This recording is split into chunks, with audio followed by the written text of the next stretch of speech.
ಎಲ್ರಿಗೂ ನಮಸ್ಕಾರ. ಎಲ್ರಿಗೂ ಶೇರ್ ಮಾಡ್ರಿ, ಅದೇ ತರ ಸಬ್ಸ್ಕ್ರೈಬ್ ಆಗ್ರಿ, ಆಮೇಲೆ ಲೈಕ್ ಮಾಡ್ರಿ, ಕಮೆಂಟ್ಸ್ ಗಳನ್ನ ಹಾಕ್ರಿ. ಸೊ 25 ವೇಸ್ ಅಲ್ಲಿ ನಾವು ಇಂಡಿಯನ್ ಆರ್ಮಿ ಹೆಂಗ್ ಸೇರ್ಬೇಕು? 25 ವೇಸ್ ಇದಾವ. ಆರಾಮಾಗಿ ನಾವು ಇಂಡಿಯನ್ ಆರ್ಮಿ ಒಳಗಡೆ ನಮ್ಮ ದೇಶದ ಸೇವೆಯನ್ನ ನಾವು ಮಾಡ್ಬೋದು. ಇವತ್ ನಾನ್ ನಿಮ್ಗೇನೋ ಒಂದ್ ದೊಡ್ಡ ಮಾತು ಹೇಳ್ತೀನಿ ಅಂತ ಅನ್ಕೊಳಕ್ ಹೋಗ್ಬೇಡ್ರಿ. ಅದ್ರ ನಿಮ್ಮೆಲ್ಲರ ಎದೆ ಬಡಿತ ಆಗಿರುವಂತಹ ಇಂಡಿಯನ್ ಆರ್ಮಿ ಬಗ್ಗೆ ಒಂದ್ ಮಾತನ್ನ ಹೇಳ್ಬೇಕು ಅನ್ಕೊಂಡನೆ. ಇಂಡಿಯನ್ ಆರ್ಮಿ ಒಳಗಡೆ ಕರ್ನಾಟಕ ಮಂದಿ ಬಾಳ ಐತೆ. ಸೊ ಕರ್ನಾಟಕ ಜನ ಏನಂತಂದ್ ಹೇಳಿದ್ರೆ ಬಾಳ ಜನ ಸೇರಿದಾರ. ಈ ಮಣ್ಣಿನ ಮಗ ಆಗಿ ನಾವು ಹೊಲ್ದಾಗ ಕೆಲಸ ಮಾಡ್ಕೊ ರೆಡಿದೀವು, ಗಡಿ ಒಳಗ್ ನಿಂತ ದೇಶ ಕಾಯೋಕೋ ರೆಡಿ ಇದೀವಿ. 25 ವೇಸ್ ಒಳಗಡೆ ನಾವು ಇಂಡಿಯನ್ ಆರ್ಮಿಯನ್ನ ಸೇರೋದು ಹೆಂಗ, ಯಾವ ರೀತಿ ಸೇರ್ಬೋದು, PUC ಆದ ನಂತರ ಹೆಂಗ್ ಸೇರ್ಬೋದು, 10th ಆದ್ಮೇಲೆ ಹೆಂಗ್ ಸೇರ್ಬೋದು, ಅಥವಾ ಸರ್ ಇವಾಗ ಎರಡು ಆಗ್ಲಿಲ್ಲ ನಮ್ಗ, ನಾವು ಡಿಗ್ರಿ ಆದ ನಂತರ ಹೆಂಗ್ ಸೇರ್ಬೋದ್ರಿ ಅಂತಂದ್ ಹೇಳಿ ಎಲ್ಲಾ ವೇಗಳನ್ನ ನಾನು ಹೇಳ್ತಾ ಹೋಗ್ತೀನಿ ನಿಮ್ಗೆ ಇವಾಗ. ಸೊ ಪ್ರತಿಯೊಬ್ರು ಕಮೆಂಟ್ಸ್ ಗಳನ್ನ ಹಾಕ್ರಿ, ಎಲ್ರಿಗೂ ಶೇರ್ ಮಾಡ್ರಿ. ಇಂಡಿಯನ್ ಮಿಲಿಟರಿ ಒಳಗಡೆ ನೇವಿ, ಏರ್ ಫೋರ್ಸ್, ಆರ್ಮಿ ಅದಾದ ನಂತರ ಅದ್ರ ಸಬ್ ಆರ್ಗನೈಸೇಷನ್ಸ್ ಗಳಾಗಿರ್ಬೋದು, ITBP ಆಗಿರ್ಬೋದು, BSF ಆಗಿರ್ಬೋದು, ಇದ್ರ ಒಳಗಡೆ ನೀವು ಆಫೀಸರ್ಸ್ ಗಳಾಗಿ ಆಮೇಲೆ ಸೋಲ್ಜರ್ಸ್ ಗಳಾಗಿ 2 ವೇದಿಂದ ನೀವು ಸೇವೆಯನ್ನ ಸಲ್ಲಿಸಬಹುದು. ಫಸ್ಟ್ ಒನ್ ಏನಂದ್ರೆ NDA ಸೇರ್ಬೋದು ನೀವು. ಫಸ್ಟ್ ಒನ್ ಏನಂತಂದ್ ಹೇಳಿದ್ರೆ NDA, ನ್ಯಾಷನಲ್ ಡಿಫೆನ್ಸ್ ಅಕಾಡೆಮಿ ಅಂತಂದ್ ಹೇಳ್ತೀವಿ. ಎಲಿಜಿಬಿಲಿಟಿ 12th ಪಾಸ್ ಆಗಿರ್ಬೇಕು. ಜೆಂಡರ್ ನೀವು ಹುಡುಗಿರಾಗಿರ್ಬೋದು, ಹುಡುಗರಾಗಿರ್ಬೋದು, ಇಬ್ರು ಕೂಡ ಏನಂದ್ರ NDA ನ ಸೇರ್ಬೋದು. ಇದಕ್ಕ ರಿಟರ್ನ್ ಎಕ್ಸಾಮ್ ಇರುತ್ತ, ಆಮೇಲೆ SSB ಇಂಟರ್ವ್ಯೂ ಇರುತ್ತ. ಇದಕ್ಕೆ ಏಜ್ 16.5 ಹಿಡ್ಕೊಂಡು 19.5 ವರೆಗೂ ಏನಂತಂದ್ ಹೇಳಿದ್ರೆ ಏಜ್ ಲಿಮಿಟ್ ಇರ್ತೈತೆ. ಟೆನ್ಷನ್ ತಗೊಳಕ್ ಹೋಗ್ಬೇಡ್ರಿ. ಇದು ಫಸ್ಟ್ ಒನ್ 16.5 19.5 NDA ಅಂತಂದ್ ಹೇಳಿ. NDA ಅಂತಂದ್ ಹೇಳಿದ್ರೆ ನ್ಯಾಷನಲ್ ಡಿಫೆನ್ಸ್ ಅಕಾಡೆಮಿ ಆಫೀಸರ್ಸ್ ಗಳಾಗಿ ನೀವು ಹುದ್ದೆಯನ್ನ ಸ್ವೀಕರಿಸಬಹುದು. 12ನೇ ತರಗತಿ ಆದ ನಂತರ 12th ಮುಗಿದ ನಂತರ ಆಫೀಸರ್ ಆಗುವಂತಹ ಒಂದು ಅತ್ಯುತ್ತಮ ಮಾರ್ಗ ಅಂತಂದ್ ಹೇಳ್ಬೋದು. ಇಲ್ಲಿ ಏನ್ ಕೆಲಸ ಅಂತಂದ್ ಹೇಳಿದ್ರೆ NDA ತರಬೇತಿ ನಂತರ ನೀವು ಇಂಡಿಯನ್ ಮಿಲಿಟರಿ ಅಕಾಡೆಮಿ ಒಳಗಡೆ, ಇಂಡಿಯನ್ ನೇವಿ ಅಕಾಡೆಮಿ ಒಳಗಡೆ, ಅಥವಾ ಇಂಡಿಯನ್ ಏರ್ ಫೋರ್ಸ್ ಅಕಾಡೆಮಿ ಒಳಗಡೆ ವಿಶೇಷ ತರಬೇತಿಯನ್ನ ಪಡೆದ್ಬಿಟ್ಟು ನೀವು ಲೆಫ್ಟಿನೆಂಟ್ ಆಗಿ ನೇಮಕ ಆಗ್ತೀರಿ. ಇದಕ್ ನೀವು UPSC ನಡೆಸುವಂತಹ ಪರೀಕ್ಷೆಯನ್ನ ಪಾಸ್ ಆಗ್ಬೇಕಾಗತ್ತ.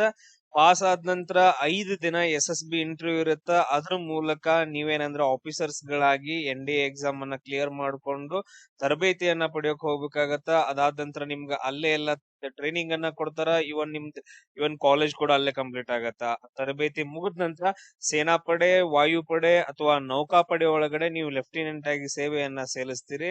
ಇದು ಫಸ್ಟ್ ಒನ್. 12th ಪಾಸ್ ಆದ ನಂತರ ಇದ್ ನೀವು PCM ಆಗಿರ್ಬೋದು, ಆರ್ಟ್ಸ್ ಆಗಿರ್ಬೋದು, ಕಾಮರ್ಸ್ ಆಗಿರ್ಬೋದು, ಯಾರ್ ಬೇಕಾದ್ರೆ ನೀವೇನಂತಂದ್ ಹೇಳಿದ್ರ ಈ ಎಕ್ಸಾಮ್ ಅನ್ನ ಅಟೆಂಡ್ ಆಗ್ಬೋದು. ಸೈನ್ಸ್, ಆರ್ಟ್ಸ್, ಕಾಮರ್ಸ್ ದವರು. ಇದೇನಂದ್ರ ಫಸ್ಟ್ ಒನ್. ಸೆಕೆಂಡ್ ಒನ್ ಏನಂತಂದ್ರೆ 10+2 TES ಎಂಟ್ರಿ ಅಂತ ಬರುತ್ತೆ. 10+2 ಟೆಕ್ನಿಕಲ್ ಎಂಟ್ರಿ ಸ್ಕೀಮ್ ಅಂತಂದ್ ಹೇಳಿ ಬರ್ತೈತಿ. 12ನಂತೆ ಮುಗಿದ ನಂತರ PCM ಅಥವಾ PCB ನೀವೇನ್ ತಗೊಂಡಿರ್ತಾರಲ್ಲ, ಸೈನ್ಸ್ ಮುಗಿದ ನಂತರ JEE ಎಕ್ಸಾಮ್ ಬರೀಬೇಕಾಗತ್ತ. JEE ಎಕ್ಸಾಮ್ ಒಳಗಡೆ ನಿಮ್ ಸ್ಕೋರ್ ಗಳ ಆಧಾರದ ಮೇಲೆ ಇಲ್ಲಿ ಏನಂದ್ರೆ ಟೆಕ್ನಿಕಲ್ ಎಂಟ್ರಿ ಸ್ಕೀಮ್ ನಡೀತೈತೆ. ಇದಕ್ಕ ಯಾವುದೇ ಲಿಖಿತ ಪರೀಕ್ಷೆ ಇರಂಗಿಲ್ಲ. ನೇರವಾಗಿ SSB ಇಂಟರ್ವ್ಯೂ ಮೂಲಕ ಆಯ್ಕೆಯಾಗಬಹುದು. ನೀವು SSB ಇಂಟರ್ವ್ಯೂ ಅನ್ನ ಕ್ಲಿಯರ್ ಮಾಡಿದ್ರಿ ಅಂತಂದ್ ಹೇಳಿದ್ರೆ ಇಂಜಿನಿಯರಿಂಗ್ ಪದವಿಯನ್ನ ನೀವು ಅಲ್ಲೇ ತಗೋಬಹುದು. ಎಲ್ಲಂತಂದ್ ಹೇಳಿದ್ರೆ ಮಿಲಿಟರಿ ಕಾಲೇಜ್ಗಳು ಇರ್ತಾವಲ್ಲ, ಮಿಲಿಟರಿ ಇಂಜಿನಿಯರಿಂಗ್ ಕಾಲೇಜ್ ಒಳಗಡೆ ನೀವು ಇಂಜಿನಿಯರಿಂಗ್ ಅನ್ನ ಮುಗಿಸಿದ್ಮೇಲೆ ಡೈರೆಕ್ಟ್ ಲೆಫ್ಟಿನೆಂಟ್ ಆಗಿ ನಿಮ್ಗ ಪೋಸ್ಟ್ ಅನ್ನ ಕೊಡ್ತಾರ. ನೀವು ಅಲ್ಲಿ ಸೇವೆಯನ್ನ ಸಲ್ಲಿಸಬಹುದು, ದೇಶದ ಸೇವೆಯನ್ನ ಮಾಡ್ಬೋದು. ಇದ್ರೊಳಗಡೆ ನೀವು ಡೈರೆಕ್ಟ್ ಆಗಿ ಏನಂತಂದ್ ಹೇಳಿದ್ರೆ ದೇಶದ ರಕ್ಷಣಾ ತಂತ್ರಜ್ಞಾನದ ಒಳಗಡೆ ಅಂದ್ರೆ ಟೆಕ್ನಿಕಲ್ ಫೀಲ್ಡ್ ಒಳಗಡೆ ನೀವು ಉನ್ನತ ಅಧಿಕಾರಿಗಳಾಗಿ ಕೆಲಸಕ್ಕ ಸೇರ್ಬೋದು. ಇದಕ್ಕ ವಯಸ್ಸು ಎಷ್ಟ್ ಅಂತಂದ್ ಹೇಳಿದ್ರ 16.5 ವರ್ಷದಿಂದ 19.5 ವರ್ಷದವರೆಗೂ ನೀವು ಈ ಎಕ್ಸಾಮ್ ಅನ್ನ ಅಂದ್ರೆ ಈ ಸ್ಕೀಮ್ ಅನ್ನ ಸೇರ್ಬೋದು. ಇದ್ರೊಳಗಡೆ ಹುಡುಗರಿಗೆ ಮಾತ್ರ, ಇದು ಹುಡುಗಿರಿಗೆ ಎಂಟ್ರಿ ಇಲ್ಲ. ನೆಕ್ಸ್ಟ್ ಒನ್ ಬರುತ್ತೆ CDS ಎಂಟ್ರಿ ಅಂತಂದ್ ಹೇಳಿ, ಕಂಬೈನ್ಡ್ ಡಿಫೆನ್ಸ್ ಸರ್ವಿಸ್ ಅಂತಂದ್ ಹೇಳಿ. ಸೊ ಇದಕ್ಕೆ ಯಾವ ಬೇಕಾದ ಪದವಿ ಇರ್ಬೋದು. ನೀವು ಜಸ್ಟ್ ಏನಂತಂದ್ ಹೇಳಿದ್ರೆ ಗ್ರಾಜುಯೇಷನ್ ಮುಗಿಸಿರ್ಬೇಕು, ನೀವು ಜಸ್ಟ್ ಡಿಗ್ರಿ ಮುಗಿಸಿರ್ಬೇಕು, ಆರ್ಟ್ಸ್ ಮುಗಿಸ್ರಿ, ಕಾಮರ್ಸ್ ಮುಗಿಸ್ರಿ, ಅಥವಾ ನಿಮ್ಗೆ ಯಾವ್ದು ಅನ್ಸುತ್ತಲ್ಲ ಯಾವ ಬೇಕಾದ ಡಿಗ್ರಿಯನ್ನ ಮುಗಿಸಿದ್ರಿ ಅಂತಂದ್ ಹೇಳಿದ್ರೆ ನಿಮ್ಗೆ ಎಲಿಜಿಬಿಲಿಟಿ ಸಿಗುತ್ತ. ಅದಾದ ನಂತರ ಇದಕ್ಕೆ ಏಜ್ ಎಷ್ಟ್ ಅಂತಂದ್ ಹೇಳಿದ್ರೆ 19ರಿಂದ ಹಿಡ್ಕೊಂಡು 25 ವರ್ಷದವರೆಗೂ. 19ರಿಂದ ಹಿಡ್ಕೊಂಡು 25 ವರ್ಷದವರೆಗೂ ಯಾರಾದ್ರೂ ಕೂಡ ಈ ಎಕ್ಸಾಮ್ ಅನ್ನ ಬರಿಬಹುದು. ಇಲ್ಲಿ ಹುಡುಗರು ಬರಿಬಹುದು, ಅದಾದ ನಂತರ ಹುಡುಗಿರು ಕೂಡ ಬರಿಬಹುದು. ಹುಡುಗರು ಮತ್ತು ಹುಡುಗಿರು ಇಬ್ರು ಜನ ಏನಂದ್ರೆ ಅಟೆಂಡ್ ಆಗ್ಬಹುದು. ಇಲ್ಲಿ ತುಂಬಾ ಇಂಪಾರ್ಟೆಂಟ್ ಥಿಂಗ್ಸ್ ಏನಂತಂದ್ರೆ UPSC ಇದನ್ನ ಎಕ್ಸಾಮ್ಸ್ ನಡ್ಸತ್ತ. ನೀವು ಡಿಗ್ರಿ ಮುಗಿಸಿದ ತಕ್ಷಣ ಇಂಡಿಯನ್ ಮಿಲಿಟರಿ ಒಳಗಡೆ ಆಫೀಸರ್ ಆಗ್ಬೇಕಂತಂದ್ ಹೇಳಿದ್ರ ಇದು ಬಾಳ ಈಸಿ ಆಗಿರುವಂತ ವೇ ಅಂತಂದ್ ಹೇಳ್ಬೋದು. ಅಂದ್ರೆ ನೀವು ಎಕ್ಸಾಮ್ ಬರಿಬಹುದು SSB ಇಂಟರ್ವ್ಯೂ, ಬಟ್ ಆದ್ರೆ ಎಕ್ಸಾಮ್ ಬಾಳ ಟಫ್ ಇರುತ್ತೆ. ಯಾಕಂದ್ರೆ UPSC ಅವ್ರು ನಡೆಸ್ತಾರ ಇಂಡಿಯನ್ ಮಿಲಿಟರಿ ಅಕಾಡೆಮಿ ಒಳಗಡೆ, ಇಂಡಿಯನ್ ನೇವಿ ಅಕಾಡೆಮಿ, ಆಮೇಲೆ ಇಂಡಿಯನ್ ಏರ್ಫೋರ್ಸ್ ಅಕಾಡೆಮಿ ಒಳಗಡೆ ಹುಡುಗರು ಮಾತ್ರ ಏನಂತಂದ್ ಹೇಳಿದ್ರೆ ಅಟೆಂಡ್ ಆಗ್ಬಹುದು. ಬಟ್ ಆದ್ರೆ ಇನ್ನೊಂದು ಬರುತ್ತೆ OTA ಅಂತಂದ್ ಹೇಳಿ, ಆಫೀಸರ್ಸ್ ಟ್ರೈನಿಂಗ್ ಅಕಾಡೆಮಿ. ಅದ್ರಲ್ಲಿ ಹುಡುಗರು ಆಮೇಲೆ ಹುಡುಗಿರು ಕೂಡ ಏನಂದ್ರ ಆಯ್ಕೆ ಆಗ್ಬಹುದು. ಫಸ್ಟ್ UPSC ನಡೆಸುವಂತಹ CDS ಎಕ್ಸಾಮ್ ಇರುತ್ತ. ಆ ಎಕ್ಸಾಮ್ ಕ್ಲಿಯರ್ ಮಾಡಿದ್ರಿ ಅಂತಂದ್ ಹೇಳಿದ್ರೆ ನೆಕ್ಸ್ಟ್ SSB ಇಂಟರ್ವ್ಯೂ ಇರುತ್ತೆ. SSB ಇಂಟರ್ವ್ಯೂ ಆದ ನಂತರ ಮೆಡಿಕಲ್ ಇರುತ್ತೆ. ನೆಕ್ಸ್ಟ್ ಇನ್ನೊಂದು ಎಂಟ್ರಿ ಯಾವ್ದಂತಂದ್ ಹೇಳಿದ್ರೆ TGC ಅಂತಂದ್ ಹೇಳಿ ಬರುತ್ತೆ, ಟೆಕ್ನಿಕಲ್ ಗ್ರಾಜುಯೇಟ್ ಕೋರ್ಸ್ ಅಂತಂದ್ ಹೇಳಿ. ಇದಕ್ಕ ಎಲಿಜಿಬಿಲಿಟಿ ನೀವು ಇಂಜಿನಿಯರಿಂಗ್ ಮುಗಿಸಿರ್ಬೇಕು. ಇದಕ್ಕೆ ಎಲಿಜಿಬಿಲಿಟಿ ಏನಂತಂದ್ ಹೇಳಿದ್ರೆ ಇಂಜಿನಿಯರಿಂಗ್ ಮುಗಿಸಿ. ಇಂಜಿನಿಯರಿಂಗ್ ಮುಗಿಸಿ ಎಷ್ಟೋ ಜನ ಖಾಲಿ ಇರ್ತಿರಲ್ಲ, ಅವ್ರಿಗೆಲ್ಲ ಕಳಿಸ್ರಪ್ಪ ಇದನ್ನ. ಇಂಜಿನಿಯರಿಂಗ್ ಮುಗಿಸ್ಕೋದ ತಕ್ಷಣ ಅವರು ಕೂಡ ಇಂಡಿಯನ್ ಆರ್ಮಿ ಸೇರ್ಬೋದು. ಏಜ್ ಎಷ್ಟ್ ಅಂದ್ರ 20ರಿಂದ 27 ವರ್ಷದವರೆಗೂ ಅಟೆಂಡ್ ಆಗ್ಬಹುದು. 20ರಿಂದ 27 ವರ್ಷ. ಇಲ್ಲಿ ಹುಡುಗರು ಮಾತ್ರ ಅಟೆಂಡ್ ಆಗ್ಬಹುದು, ಹುಡುಗಿರಿಗೆ ಅವಕಾಶ ಇಲ್ಲ. ಇಂಜಿನಿಯರಿಂಗ್ ಮುಗಿಸಿದ ನಂತರ ಹುಡುಗರಿಗೆ ನೇರವಾಗಿ ಆಫೀಸರ್ಸ್ ಆಗುವಂತಹ ಒಂದು ಸುವರ್ಣ ಅವಕಾಶ TGC ಎಂಟ್ರಿ ಅಂತಂದ್ ಹೇಳ್ತೀವಿ. ಇದು ಪರ್ಮನೆಂಟ್ ಕಮಿಷನ್ ಆಗಿರುತ್ತ. ಆಮೇಲೆ ನಿವೃತ್ತಿವರೆಗೂ ನೀವು ಸೇವೆಯನ್ನ ಸಲ್ಲಿಸಬಹುದು. ಇದಕ್ಕ ಯಾವುದೇ ರೀತಿ ಲಿಖಿತ ಪರೀಕ್ಷೆ ಇರಂಗಿಲ್ಲ, ಅಂದ್ರ ಎಕ್ಸಾಮ್ ಇರಂಗಿಲ್ಲ. ನೇರವಾಗಿ SSB ಇಂಟರ್ವ್ಯೂ ಮೂಲಕ ನೀವು ಸೇನೆಯ ಇಂಜಿನಿಯರಿಂಗ್ ನಲ್ಲಿ ಏನಪ್ಪಾ ಅಂದ್ರೆ ಸೇವೆಯನ್ನ ಸಲ್ಲಿಸಬಹುದು. ಇದು ಒಂದು ಇಂಪಾರ್ಟೆಂಟ್ TGC ಎಂಟ್ರಿ ಅಂತಂದ್ ಹೇಳ್ತೀವಿ. ಈಗ ಓನ್ಲಿ ಹುಡುಗರ್ಗಾಯ್ತು, ಇನ್ನು ಹುಡುಗರು ಹುಡುಗಿರು ಇಬ್ರಿಗೂ ಬೇಕಲ್ಲ, ಅದನ್ನ ನಾವು SSC ಟೆಕ್ ಎಂಟ್ರಿ ಅಂತಂದ್ ಹೇಳ್ತೀವಿ. SSC tech entry, short service commission ಅಂತಂದ್ ಹೇಳಿ. ಇದು ಎಲಿಜಿಬಿಲಿಟಿ ಏನಂತಂದ್ ಹೇಳಿದ್ರೆ ಇಂಜಿನಿಯರಿಂಗ್ ಕಂಪ್ಲೀಟ್ ಆಗಿರ್ಬೇಕು. ಆ SSC ಎಕ್ಸಾಮ್ಸ್ ಬೇರೆ, ಇದು ಬೇರೆ. SSC tech entry, short service commission, eligibility engineering complete ಆಗಿರ್ಬೇಕು, ಹುಡುಗರ್ದು ಅಥವಾ ಹುಡುಗಿರ್ದು. ಏಜ್ ಎಷ್ಟಂದ್ರೆ 20ರಿಂದ 27 ವರ್ಷ. ಇಂಜಿನಿಯರಿಂಗ್ ಪದವಿ ಮುಗಿದ ತಕ್ಷಣ 10ರಿಂದ 14 ವರ್ಷದವರೆಗೂ, ಅಂದ್ರೆ ಇಂಜಿನಿಯರಿಂಗ್ ಮುಗಿಸಿ ನೀವು ಇಂಟರ್ವ್ಯೂ ಎಲ್ಲ ಕ್ಲಿಯರ್ ಮಾಡ್ಕೊಂಡು ಎಲ್ಲಾದ್ರೂ ಜಾಬ್ ಆದ್ರಿ ಅಂತಂದ್ರೆ 14 ವರ್ಷಗಳ ಕಾಲ ಆಫೀಸರ್ಸ್ ಆಗಿ, ಅದಕ್ಕೆ ಶಾರ್ಟ್ ಸರ್ವಿಸ್ ಕಮಿಷನ್ ಅಂತಂದ್ ಹೇಳ್ತೀವಿ. 14 ವರ್ಷಗಳ ಕಾಲ ನೀವು ಆಫೀಸರ್ ಆಗಿ ಸೇವೆಯನ್ನ ಸಲ್ಲಿಸಬಹುದು. ಇದಕ್ಕ ಯಾವುದೇ ಲಿಖಿತ ಪರೀಕ್ಷೆ ಇರಂಗಿಲ್ಲ. ಡೈರೆಕ್ಟ್ ಏನಂತಂದ್ ಹೇಳಿದ್ರೆ ನಿಮ್ದ ಡಿಗ್ರಿ ಮಾರ್ಕ್ಸ್ ಮೇಲೆ ಶಾರ್ಟ್ ಲಿಸ್ಟ್ ಆಗತ್ತ. ಶಾರ್ಟ್ ಲಿಸ್ಟ್ ಆದ ನಂತರ ನಿಮ್ಗ SSB ಇಂಟರ್ವ್ಯೂ ಕಾಲ್ ಫಾರ್ಮ್ ಬರುತ್ತೆ. SSB ಇಂಟರ್ವ್ಯೂ ಅಟೆಂಡ್ ಆಗ್ಬೇಕು. SSB ಇಂಟರ್ವ್ಯೂ ಕ್ಲಿಯರ್ ಮಾಡಿದ್ರಿ ಅಂತಂದ್ರೆ ಸೇನೆ ಒಳಗಡೆ ಆಫೀಸರ್ಸ್ ಗಳಾಗಿ ನೀವು ಸೇವೆಯನ್ನ ಸಲ್ಲಿಸಬಹುದು, ಹುಡುಗರು ಹುಡುಗಿರು ಇಬ್ರು. ನೆಕ್ಸ್ಟ್ ಇನ್ನೊಂದ್ ಎಂಟ್ರಿ ಬರುತ್ತೆ NCC ಸ್ಪೆಷಲ್ ಎಂಟ್ರಿ ಅಂತಂದ್ ಹೇಳಿ. ಇದಕ್ ನೀವು ಡಿಗ್ರಿ ಮುಗಿಸಿರ್ಬೇಕು. ಅರ್ಹತೆ ಏನಂತಂದ್ ಹೇಳಿದ್ರೆ ಡಿಗ್ರಿ ಮುಗಿಸಿರ್ಬೇಕು, ಅದ್ರ ಜೊತೆಗೆ NCC C ಸರ್ಟಿಫಿಕೇಟ್ ಇರ್ಬೇಕು. ಇವನ್ B ಸರ್ಟಿಫಿಕೇಟ್ ದವರು ಅಟೆಂಡ್ ಆಗ್ಬಹುದು. ನಿಮ್ದು ಡಿಗ್ರಿ ಮುಗ್ದಿರ್ಬೇಕು ಅಥವಾ ಡಿಗ್ರಿ ಫೈನಲ್ ಇಯರ್ ಇರ್ಬೇಕು. ಅದ್ರ ಜೊತೆಗೆ NCC C ಸರ್ಟಿಫಿಕೇಟ್ ಅಥವಾ B ಸರ್ಟಿಫಿಕೇಟ್ ಇತ್ತು ಅಂತಂದ್ ಹೇಳಿದ್ರೆ ನೀವು NCC ಸ್ಪೆಷಲ್ ಎಂಟ್ರಿಯನ್ನ ಅಟೆಂಡ್ ಆಗ್ಬಹುದು. ಇದಕ್ ವಯಸ್ಸು 19ರಿಂದ 25 ವಯಸ್ಸು ಇರ್ತೈತೆ. ಇಲ್ಲಿ ಹುಡುಗರು ಅಟೆಂಡ್ ಆಗ್ಬಹುದು, ಹುಡುಗಿರು ಅಟೆಂಡ್ ಆಗ್ಬಹುದು. ಅಂದ್ರೆ NCC ಅಲ್ಲಿ ನೀವು ಉತ್ತಮ ಸಾಧನೆ ಮಾಡಿದ್ರಿ ಅಂತಂದ್ ಹೇಳಿದ್ರೆ, C ಸರ್ಟಿಫಿಕೇಟ್ ಸಿಕ್ಕಿತ್ತು ಅಂತಂದ್ ಹೇಳಿದ್ರೆ ನಿಮ್ಮನ್ನ ನೇರವಾಗಿ ಜಸ್ಟ್ ಅಪ್ಲೈ ಮಾಡೋದಷ್ಟ ನೇರವಾಗಿ SSB ಇಂಟರ್ವ್ಯೂ ಅವಕಾಶ ಸಿಗುತ್ತೆ. ಇಲ್ಲಿ ಯಾವುದೇ ರೀತಿ ಲಿಖಿತ ಪರೀಕ್ಷೆ ಇರಂಗಿಲ್ಲ, ಎಕ್ಸಾಮ್ ಇರಂಗಿಲ್ಲ. ಡೈರೆಕ್ಟ್ ಆಗಿ NCC ವಿದ್ಯಾರ್ಥಿಗಳಿಗೆ ಮಾತ್ರ ಸಿಗುವಂತ ಸವಲತ್ತು. ಬೇರೆ ಯಾರು ಅಟೆಂಡ್ ಆಗಂಗಿಲ್ಲ, ಓನ್ಲಿ NCC ಕಂಪ್ಲೀಟ್ ಮಾಡಿದವ್ರು. ಇದಕ್ಕೆ ಅಷ್ಟೊಂದು ಕಾಂಪಿಟೇಷನ್ ಏನಿರಂಗಿಲ್ಲ. ಆರಾಮಾಗಿ ಏನಂದ್ರೆ ಎಕ್ಸಾಮ್ಸ್ ಅಂದ್ರೆ ಇಂಟರ್ವ್ಯೂ ಅನ್ನ ಕ್ಲಿಯರ್ ಮಾಡ್ಕೊಂಡು ನೀವು NCC ಸ್ಪೆಷಲ್ ಎಂಟ್ರಿ ಮುಖಾಂತರ ಸೇವೆಯನ್ನ ಸಲ್ಲಿಸಬಹುದು ಆಫೀಸರ್ಸ್ ಗಳಾಗಿ. ನೆಕ್ಸ್ಟ್ ಇನ್ನೊಂದ್ ಎಂಟ್ರಿ ನೋಡ್ರಿ, ಹುಡುಗರಿಗೆ ಮತ್ತು ಹುಡುಗಿರಿಗೆ ಜಾಗ್ ಎಂಟ್ರಿ ಅಂತಂದ್ ಹೇಳ್ತೀವಿ. JAG ಜಾಗ್ ಎಂಟ್ರಿ, ಜಡ್ಜ್ ಅಡ್ವೊಕೇಟ್ ಜನರಲ್ ಅಂತಂದ್ ಹೇಳಿ. ನೀವು LLB ಮುಗಿಸಿದ್ರೆ LLB ಒಳಗಡೆ 55% ಎಲ್ಲಾದ್ರೂ ನಿಮ್ ಪರ್ಸೆಂಟೇಜ್ ಆಗಿದ್ರ, ಆಮೇಲೆ ನಿಮ್ ಏಜ್ 21ರಿಂದ 27 ವರ್ಷದವರೆಗೆ ಇರ್ಬೇಕು. ಇಲ್ಲಿ ಹುಡುಗರು ಅಟೆಂಡ್ ಆಗ್ಬಹುದು, ಹುಡುಗಿರು ಅಟೆಂಡ್ ಆಗ್ಬಹುದು. ಕಾನೂನು ಪದವಿ ಅಥವಾ LLB ಮುಗಿಸಿದ ತಕ್ಷಣ ಸೈನ್ಯದೊಳಗಡೆ ಅಂದ್ರೆ ಆರ್ಮಿ ಒಳಗಡೆ ನ್ಯಾಯಾಂಗ ವಿಭಾಗದಲ್ಲಿ ಆಫೀಸರ್ಸ್ ಆಗುವಂತ ಒಂದು ಸುವರ್ಣ ಅವಕಾಶ. ಎಷ್ಟೋ ಜನ LLB ಮುಗಿಸ್ಬಿಟ್ಟು ಆರಾಮಾಗಿ ಮನ್ಯಾಗ ಇರ್ತಿರಲ್ಲ, ಎಲ್ರು ಅಟೆಂಡ್ ಆಗ್ಬಹುದು. 27 ವರ್ಷದೊಳಗಿದ್ರ ನಿಮ್ಗ ಡೈರೆಕ್ಟ್ ಆಗಿ ಏನಂತಂದ್ ಹೇಳಿದ್ರ ಇಂಟರ್ವ್ಯೂ ಕಾಲ್ ಬರುತ್ತೆ. ನೀವು ಅಪ್ಲಿಕೇಶನ್ ಅನ್ನ ಹಾಕ್ಬೇಕು. ಅದಾದ ನಂತರ ನೆಕ್ಸ್ಟ್ ಯಾವುದೇ ರೀತಿ ಲಿಖಿತ ಪರೀಕ್ಷೆ ಇರಂಗಿಲ್ಲ, ಎಕ್ಸಾಮ್ ಇರಂಗಿಲ್ಲ. ನೀವು ನೇರವಾಗಿ SSB ಇಂಟರ್ವ್ಯೂ ಮೂಲಕ ಸೇನೆ ಒಳಗಡೆ ಕಾನೂನು ಸಲಹೆಗಾರರಾಗಿ ಆಫೀಸರ್ಸ್ ಗಳಾಗಿ ಒಂದು ಗೌರವ ಹುದ್ದೆಯನ್ನ ಪಡ್ಕೊಂಡು ಸೇವೆಯನ್ನ ಸಲ್ಲಿಸಬಹುದು.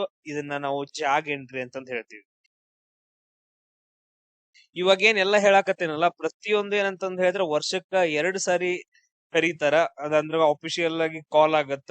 ಅದ್ರ ಬಗ್ಗೆ ನಾನೊಂದು ಸಪರೇಟ್ ಆಗಿ ಅಂದ್ರೆ ಇದೇ ಚಾನಲ್ ಒಳಗಡೆ ಕಂಪ್ಲೀಟ್ ಆಗಿ ಡೀಟೇಲ್ಸ್ ಅನ್ನ ಕೊಡ್ತಾ ಹೋಗ್ತೀನಿ. ಸಬ್ಸ್ಕ್ರೈಬ್ ಆಗ್ರಿ.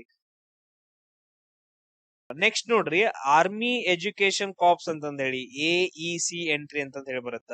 ಆರ್ಮಿ ಎಜುಕೇಶನ್ ಕಾರ್ಪ್ಸ್ ಇದೇನಂತಂದ್ರೆ ಇಲ್ಲಿ ನಿಮ್ಗ ಸ್ನಾತಕೋತ್ತರ ಪದವಿ ಮುಗಿದಿರ್ಬೇಕು. ನಿಮ್ದೇನಂತಂದ್ರೆ ಸ್ನಾತಕೋತ್ತರ ಅಂದ್ರೆ MA ಮುಗಿದಿರ್ಬಹುದು ಅಥವಾ MSc MBA ಯಾವ್ದಾದ್ರು ಮುಗಿದಿರ್ಬಹುದು. ನಿಮ್ಗೆ ಇಲ್ಲಿ ಏಜ್ 23ರಿಂದ 27 ವರ್ಷ ಆಗಿರ್ಬಹುದು. 23ರಿಂದ 27 ವರ್ಷ ಆದವರು ಇದನ್ನ ಈ ಎಂಟ್ರಿಯನ್ನ ಅಟೆಂಡ್ ಆಗ್ಬಹುದು. ಇಲ್ಲಿ ಹುಡುಗರಿಗೆ ಮಾತ್ರ, ಹುಡುಗಿರಿಗೆ ಎಂಟ್ರಿ ಇಲ್ಲ.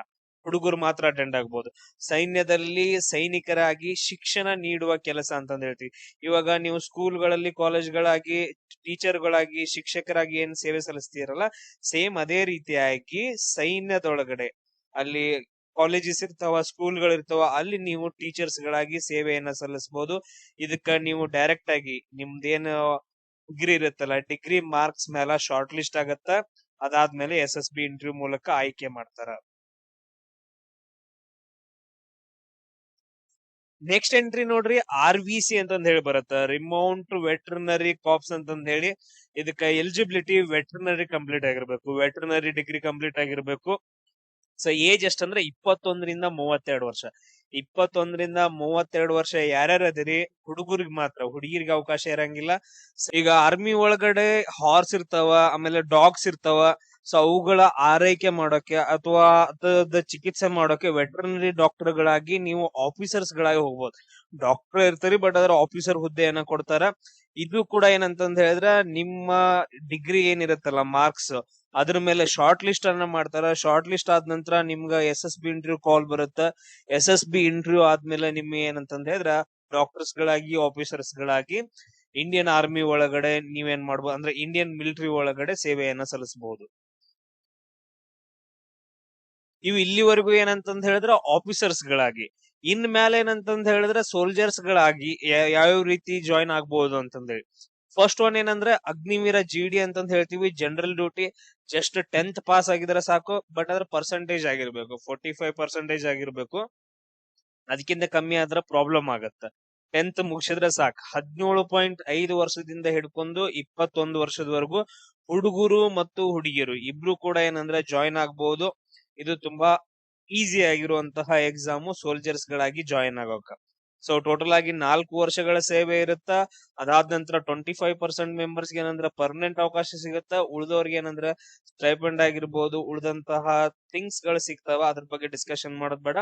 Agniveer GD general duty entry ಅಂತಂದ್ ಹೇಳ್ತೀವಿ. ಹುಡುಗರು ಮತ್ತು ಹುಡುಗಿರು ಜಾಯಿನ್ ಆಗ್ಬಹುದು. ನೆಕ್ಸ್ಟ್ ಒನ್ ಏನಂತಂದ್ ಹೇಳಿದ್ರ ಅಗ್ನಿವೀರ ಟೆಕ್ ಅಂತಂದ್ ಹೇಳ್ತೀವಿ.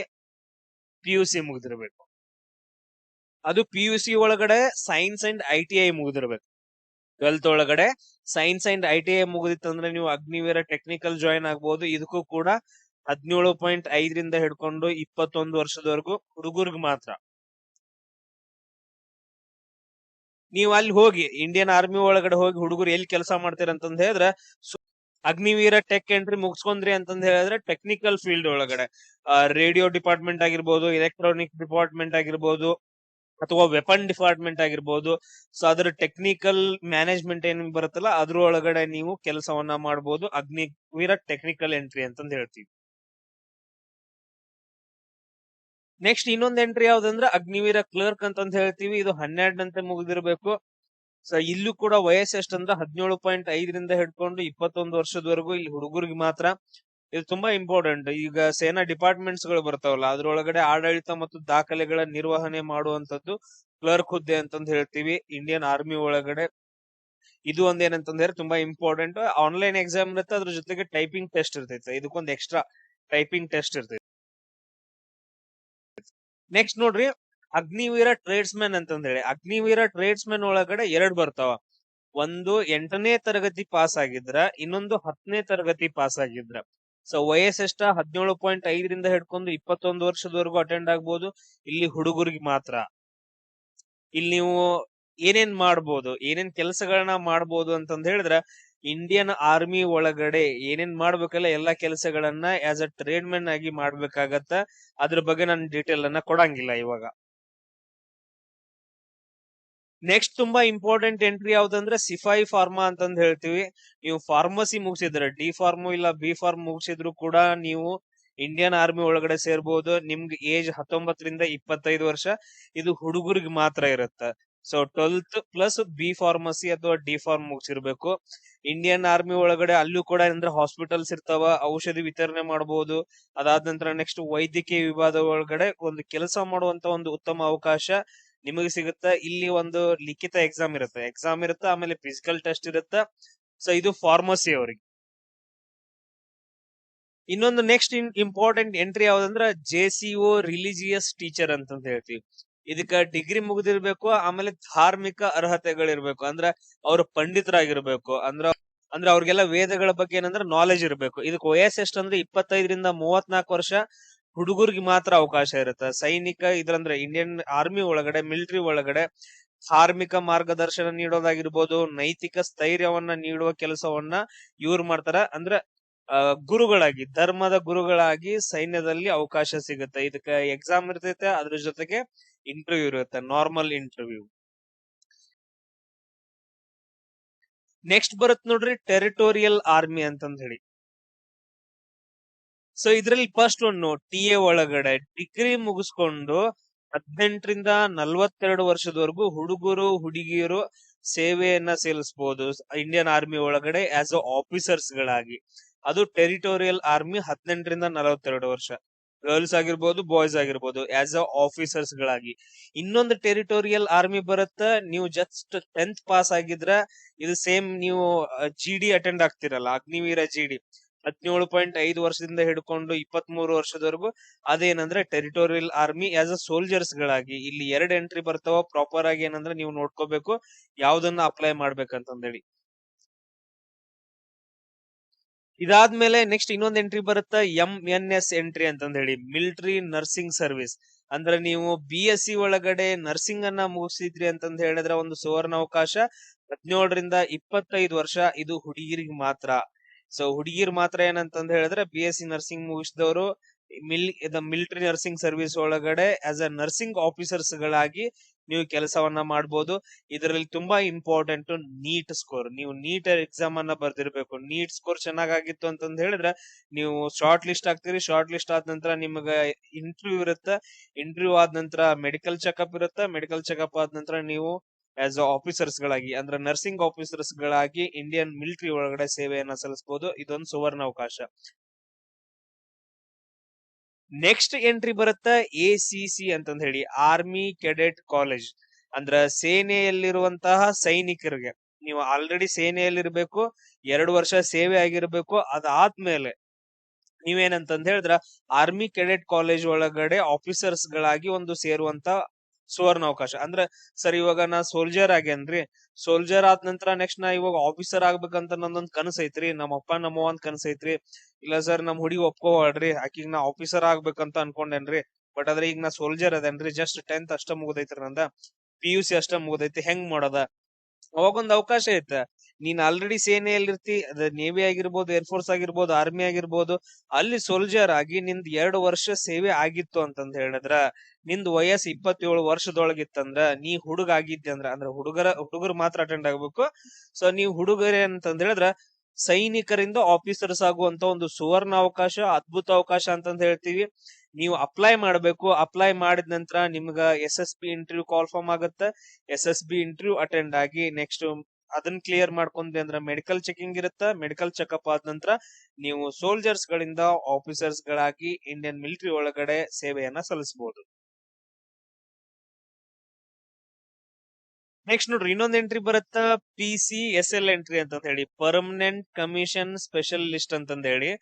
ಇದು 10 ವರ್ಷ ಸೇವೆ ಸಲ್ಲಿಸಿದಂತದ್ದು. ಆಲ್ರೆಡಿ ನೀವು ಸೋಲ್ಜರ್ಸ್ ಗಳಾಗಿ 10 ವರ್ಷ ಸೇವೆ ಸಲ್ಲಿಸಿದ JCO ಮತ್ತು NCO ಗಳಿಗೆ 42 ವರ್ಷ ಹುಡುಗರಿಗೆ ಮಾತ್ರ. ಅವ್ರೇನಂತಂದ್ ಹೇಳಿದ್ರೆ ಆಫೀಸರ್ಸ್ ಗಳಾಗುವಂತ ಒಂದು ಸುವರ್ಣಾವಕಾಶ ಇದು ನಮ್ಗ ಇಲ್ಲ. ಇದೇನಂತಂದ್ ಹೇಳಿದ್ರೆ ಆಲ್ರೆಡಿ ಸೇವೆಯನ್ನ ಸಲ್ಲಿಸಿರುವಂತಹ ಪರ್ಸನ್ಸ್ ಗಳಿಗೆ. ನೆಕ್ಸ್ಟ್ ಒಂದ್ ಎಂಟ್ರಿ ಬರುತ್ತೆ SCO ಎಂಟ್ರಿ ಅಂತಂದ್ ಹೇಳಿ, ಸ್ಪೆಷಲ್ ಕಮಿಷನ್ಡ್ ಆಫೀಸರ್ ಅಂತಂದ್ ಹೇಳಿ. ನೀವು ಆಲ್ರೆಡಿ ಇಂಡಿಯನ್ ಮಿಲಿಟರಿ ಒಳಗಡೆ 5 ವರ್ಷ ಸೇವೆ ಸಲ್ಲಿಸಿದ JCO ಅಥವಾ NCO ಆಗಿದ್ರಿ ಅಂತಂದ್ ಹೇಳಿದ್ರೆ, ನಿಮ್ ವಯಸ್ಸು 30ರಿಂದ 35 ವರ್ಷ ಇತ್ತಂತಂದ್ ಹೇಳಿದ್ರೆ ನೀವು ಆಫೀಸರ್ಸ್ ಗಳಾಗಿ ಕನ್ವರ್ಟ್ ಆಗುವಂತಹ ಒಂದು ಸುವರ್ಣ ಅವಕಾಶ. ಅದಾದ ನಂತರ ನೆಕ್ಸ್ಟ್ ನೋಡ್ರಿ, ಇನ್ನೊಂದು ತುಂಬಾ ಇಂಪಾರ್ಟೆಂಟ್ ಎಂಟ್ರಿ JCO ಕ್ಯಾಟ್ರಿಂಗ್ ಅಂತಂದ್ ಹೇಳಿ. JCO ಕ್ಯಾಟ್ರಿಂಗ್ ನಿಮ್ಗ PUC ಮುಗ್ದಿರ್ಬೇಕು, ಆಮೇಲೆ ಕ್ಯಾಟ್ರಿಂಗ್ ಒಳಗಡೆ ಡಿಪ್ಲೊಮಾ ಮುಗ್ದಿರ್ಬೇಕು. ನಿಮ್ ವಯಸ್ಸು 21ರಿಂದ 27 ವರ್ಷ ಆಗಿತ್ತು ಅಂತಂದ್ ಹೇಳಿದ್ರೆ ಹುಡುಗರಿಗೆ ಮಾತ್ರ, ಹುಡುಗಿರಿಗಿಲ್ಲ, ಹುಡುಗರಿಗೆ ಮಾತ್ರ ಒಂದು ಸುವರ್ಣ ಅವಕಾಶ. ಇಂಡಿಯನ್ ಮಿಲಿಟರಿ ಒಳಗಡೆ ಮೆಸ್ ಅಂದ್ರೆ ಅಡುಗೆ ಸಿಸ್ಟಮ್ ಏನಿರುತ್ತಲ್ಲ, ಅಡುಗೆ ವ್ಯವಸ್ಥೆ ಒಳಗಡೆ ಕ್ಯಾಟರಿಂಗ್ ನಿರ್ವಹಣೆ ಒಳಗಡೆ JCO ಹುದ್ದೆಗೆ ಅಂದ್ರೆ JCO ಆಫೀಸರ್ ಆಗಿ, ಜೂನಿಯರ್ ಕಮಿಷನ್ ಆಫೀಸರ್ಸ್ ಆಗಿ ನೀವು ಸೇವೆಯನ್ನ ಸಲ್ಲಿಸಬಹುದು. ನೆಕ್ಸ್ಟ್ ಎಂಟ್ರಿ ನೋಡ್ರಿ ಸರ್, ಹವಾಲ್ದಾರ್ ಹೆಂಗಾಗ್ಬೇಕ್ರಿ? ಈಗ ಬಂತ್ ನೋಡ್ರಿ. ಸೊ ಹವಾಲ್ದಾರ್ ಇದು ಬರುತ್ತ. ಇಲ್ಲಿ ನಿಮ್ದು ಡಿಗ್ರಿ ಮುಗಿದಿರ್ಬೇಕು, ಮ್ಯಾಥ್ಸ್, ಸೈನ್ಸ್, ಇಂಗ್ಲಿಷ್ ಯಾವ್ದ್ರೊಳಗಡೆ ನಿಮ್ದು ಡಿಗ್ರಿ ಮುಗಿದಿತ್ತು ಅಂತಂದ ಹೇಳಿದ್ರೆ ಸ್ಪೆಷಲ್ ಸಬ್ಜೆಕ್ಟ್ ಆಗಿ 20ರಿಂದ 25 ವರ್ಷ ನಿಮ್ದು ಏಜ್ ಆಗಿರ್ಬೇಕು. ಹುಡುಗರು ಮಾತ್ರ, ಹುಡುಗಿರಿಗೆ ಅವಕಾಶ ಇಲ್ಲ. ಸೈನ್ಯದೊಳಗಡೆ ನೀವು ಹವಾಲ್ದಾರ್ ಹುದ್ದೆಗೆ ಸೇರ್ಕೊಂಡು ಸೇವೆಯನ್ನ ಸಲ್ಲಿಸಬಹುದು. ಹವಾಲ್ದಾರ್ ಇದಕ್ಕೆ ನಿಮ್ಗ ಎಕ್ಸಾಮ್ ಇರುತ್ತ, ಅದಾದ ನಂತರ ಫಿಸಿಕಲ್ ಇರುತ್ತೆ, ಫಿಸಿಕಲ್ ಆದ ನಂತರ ನಿಮ್ಗೆ ಮೆಡಿಕಲ್ ಇರ್ತೈತಿ, ಆಮೇಲೆ ನಿಮ್ಗೆ ಸೆಲೆಕ್ಷನ್ ಲಿಸ್ಟ್ ಅನ್ನ ಬಿಡ್ತಾರೆ. ಸೇಮ್ ಎಕ್ಸಾಮ್ ಸ್ವಲ್ಪ ಟಫ್ ಆಗಿರುತ್ತೆ. ಸೊ ಹವಾಲ್ದಾರ್ ಇದು. ನೆಕ್ಸ್ಟ್ ಇನ್ನೊಂದ್ ನೋಡ್ರಿ, ಸರ್ವೇಯರ್ ಆಟೋ ಕಾರ್ಟೋ ಅಂತಂದ್ ಹೇಳಿ 12ನಂತೆ ಮುಗಿದಿರ್ಬೇಕು ಸೈನ್ಸ್ ಒಳಗಡೆ. ನಿಮ್ಗೆ ಇಲ್ಲಿ ಬೇರೆದವ್ರು ಆರ್ಟ್ಸ್ ಕಾಮರ್ಸ್ ದವ್ರು ಅಟೆಂಡ್ ಆಗಂಗಿಲ್ಲ. ಸರ್ವೇಯರ್ ಅಂತಂದ್ ಹೇಳಿ 12ನಂತೆ PUC ಸೈನ್ಸ್ ಮುಗಿದಿರ್ಬೇಕು. 20ರಿಂದ 25 ವರ್ಷ ಓನ್ಲಿ ಹುಡುಗರಿಗೆ ಮಾತ್ರ. ಈಗ ಹೆಂಗ ಔಟ್ಸೈಡ್ ಭೂಮಿ ನಕ್ಷೆ ಮತ್ತು ಮ್ಯಾಪಿಂಗ್ ಕೆಲಸ ಮಾಡ್ತಾರಲ್ಲ, ಸೇಮ್ ಅದೇ ತರ ಇಂಡಿಯನ್ ಆರ್ಮಿ ಒಳಗಡೆ ಭೂಮಿಯ ನಕ್ಷೆ ಮ್ಯಾಪಿಂಗ್ ಕೆಲಸ ಮಾಡುವಂತಹ ಒಂದು ಟೆಕ್ನಿಕಲ್ ಡಿಪಾರ್ಟ್ಮೆಂಟ್ ಒಳಗಡೆ ನೀವು ಸೇವೆಯನ್ನ ಸಲ್ಲಿಸುವಂತಹ ಒಂದು ಸುವರ್ಣ ಅವಕಾಶ. ನೆಕ್ಸ್ಟ್ ಬರುತ್ತೆ ಸ್ಪೋರ್ಟ್ಸ್ ಕೋಟಾ, ತುಂಬಾ ಇಂಪಾರ್ಟೆಂಟ್. ನೀವು ಸ್ಟೇಟ್ ಒಳಗಡೆ ಅಥವಾ ನ್ಯಾಷನಲ್ ಯಾವ್ದಾದ್ರು ಕ್ರೀಡೆಗಳನ್ನ ತಗೊಂಡ್ರೆ ಅದ್ರೊಳಗಡೆ ನಿಮ್ಗೆ ಗೋಲ್ಡ್ ಆಗಿರ್ಬೋದು, ಸಿಲ್ವರ್ ಆಗಿರ್ಬೋದು, ಬ್ರಾಂಜ್ ಯಾವ್ದಾದ್ರು ಮೆಡಲ್ ಅನ್ನ ಗೆದ್ದಿದ್ರಿ ಅಂತಂದ್ ಹೇಳಿದ್ರೆ 17.5 ವರ್ಷದಿಂದ ಹಿಡ್ಕೊಂಡು 21 ವರ್ಷ ನಿಮ್ದು ವಯಸ್ಸಿತ್ತು. ಓನ್ಲಿ ಹುಡುಗರಿಗೆ ಮಾತ್ರ ಏನಂದ್ರ ಕ್ರೀಡೆ ಅಂದ್ರೆ ಡೈರೆಕ್ಟ್ ಸ್ಪೋರ್ಟ್ಸ್ ಕೋಟಾದಿಂದ ಇಂಡಿಯನ್ ಮಿಲಿಟರಿ ಒಳಗಡೆ ನೇರವಾಗಿ ನೇಮಕಾತಿ ಇರುತ್ತ. ಇದಕ್ಕ ಎಕ್ಸಾಮ್ ಇರಂಗಿಲ್ಲ, ಡೈರೆಕ್ಟ್ ಎಂಟ್ರಿ ಇರ್ತೈತೆ. ಅದಾದ ನಂತರ ನೆಕ್ಸ್ಟ್ ಲಾಸ್ಟ್ ಎಂಟ್ರಿ ಬ್ಯಾಂಡ್ ಅಥವಾ ಮ್ಯೂಸಿಷಿಯನ್ ಆಗಿ. ನಿಮ್ಗ ಸಂಗೀತದಲ್ಲಿ ಕೌಶಲ್ಯ ಇರ್ಬೇಕಷ್ಟ, ಅಂದ್ರೆ ನಿಮ್ಗ ಮ್ಯೂಸಿಕ್ ಬರ್ಬೇಕು, ಮ್ಯೂಸಿಕ್ ಬಾರ್ಸಕ್ ಬರ್ಬೇಕು. ಆಮೇಲೆ ನಿಮ್ ವಯಸ್ಸು 17.5ರಿಂದ ಹಿಡ್ಕೊಂಡು 21 ವರ್ಷ. ಇದು ಹುಡುಗರಿಗೆ ಮಾತ್ರ. ಸೈನ್ಯದ ಬ್ಯಾಂಡ್ ತಂಡದೊಳಗಡೆ ನೀವು ಸಂಗೀತಗಾರನಾಗಿ ಕೆಲಸವನ್ನ ಮಾಡಬಹುದು. ಇದೇನಂದ್ರೆ ಟೋಟಲ್ ಆಗಿ 25 ಅಥವಾ 26 ವೇಸ್ ಗಳಿಂದ ನೀವು ಇಂಡಿಯನ್ ಆರ್ಮಿ ಒಳಗಡೆ ಆಸ್ ಅ ಆಫೀಸರ್ಸ್ ಗಳಾಗಿ ಅಥವಾ ಆಸ್ ಅ ಸೋಲ್ಜರ್ಸ್ ಗಳಾಗಿ ನೀವು ಸೇವೆಯನ್ನ ಸಲ್ಲಿಸಬಹುದು. ಇದಾದ ನಂತರ ನೆಕ್ಸ್ಟ್ ಏನ್ ಮಾಡೋಣ ಅಂತಂತ ಹೇಳಿದ್ರೆ, ಪ್ರತಿಯೊಂದು ಸಪರೇಟ್ ಆಗಿ ಪ್ರತಿಯೊಂದು ಎಂಟ್ರೀಸ್ ಗಳ ಬಗ್ಗೆ ತುಂಬಾ ಡೀಟೇಲ್ ಗಳಾಗಿ ನಾನು ಹೇಳ್ತಾ ಹೋಗ್ತೀನಿ. ಏಜ್ ಏನು, ಎಜುಕೇಶನ್ ಏನ್ ಬೇಕು, ಯಾವ ರೀತಿಯಾಗಿರುತ್ತ, ಎಲಿಜಿಬಿಲಿಟಿ ಕ್ರೈಟೀರಿಯಾ ಮತ್ತೇನೇನ್ ಬರುತ್ತೆ, ಡಾಕ್ಯುಮೆಂಟ್ಸ್ ಗಳು ಏನೇನ್ ಬೇಕು, ಯಾವ ರೀತಿ ಎಕ್ಸಾಮ್ ಪ್ಯಾಟರ್ನ್ ಬರ್ತೈತೆ, ಇಂಟರ್ವ್ಯೂ ಯಾವ ತರ ಇರುತ್ತ, ಅಥವಾ ಫಿಸಿಕಲ್ ಟೆಸ್ಟ್ ಯಾವ ರೀತಿಯಾಗಿರುತ್ತ ಅನ್ನೋದನ್ನ ನಾನು ನೆಕ್ಸ್ಟ್ ಕ್ಲಾಸ್ ಅಲ್ಲಿ ಹೇಳ್ತೀನಿ. ಸೊ ಎಲ್ರಿಗೂ ಶೇರ್ ಮಾಡ್ರಿ, ಅದೇ ತರ ಸಬ್ಸ್ಕ್ರೈಬ್ ಆಗ್ರಿ. ನೆಕ್ಸ್ಟ್ ಕ್ಲಾಸ್ ಅಲ್ಲಿ ಸಿಗೋಣ. ಜೈ ಹಿಂದ್.